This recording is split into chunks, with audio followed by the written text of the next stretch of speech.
اے آدم علیہ السلام میں تمہاری وجہ سے مردود بنا، کاش کہ تم پیدا ہی نہ ہوتے۔ دوستو اس کے بعد یہ شیطان مردود مالک الموت علیہ السلام سے کہے گا کہ کتنی سختی اور تکلیف کے ساتھ میری روح قبض کرو گے۔ تو اس وقت حضرت مالک الموت علیہ السلام ارشاد فرمائیں گے جتنے لوگ جہنم میں ہیں ان سب کی موت سے کہیں زیادہ تکلیف کے ساتھ تمہاری روح قبض کی جائے گی۔ حضرت مالک الموت علیہ السلام کی یہ بات سن کر شیطان مردود تڑپنے لگے گا اور چیختا چلاتا ادھر ادھر بھاگنا شروع کر دے گا اور بھاگتا ہوا اس مقام پر پہنچ جائے گا جہاں اس نے جنت سے نکلنے کے بعد پہلا قدم رکھا تھا۔ اس وقت وہ جگہ اللہ تبارک تعالیٰ کے حکم سے آگ کی انگاروں کی طرح سرخ ہو چکی ہوگی اور زمین چنگاریوں کی طرح ہوگی۔ اس وقت شیطان مردود کو زبانی فرشتے گھیر لیں گے اور زنبوروں اور آروں سے اس کو چیریں گے جب تک اللہ تبارک تعالیٰ چاہے گا۔ اس وقت شیطان مردود نزاع کی تکلیف میں رہے گا اور موت کا شکار ہوتا رہے گا۔ جہاں پر شیطان مردود کی روح قبض کی جا رہی ہوگی وہاں پر جہنم کی سنڈاسیاں لگی ہوں گی۔ ان دردناک سنڈاسیوں سے تڑپتا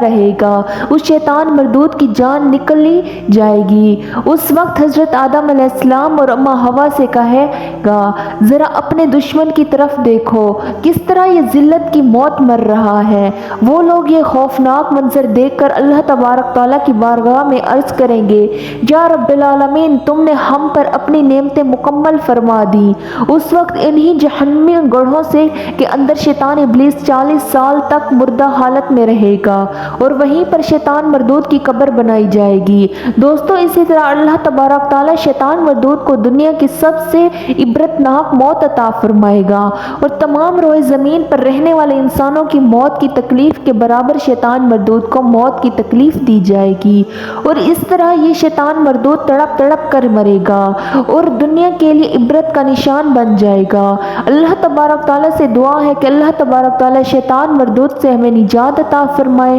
اور اپنے پیارے حبیب صلی اللہ علیہ وآلہ وسلم کے صدقے ہمیں نفس و شیطان کی شر سے محفوظ رکھے اور اپنے تمام تر احکامات کے مطابق زندگی گزارنے کی توفیق عطا فرمائے اور حضور صلی اللہ علیہ وآلہ وسلم کی محبت کے اندر جینا مرنا نصیب فرمائے۔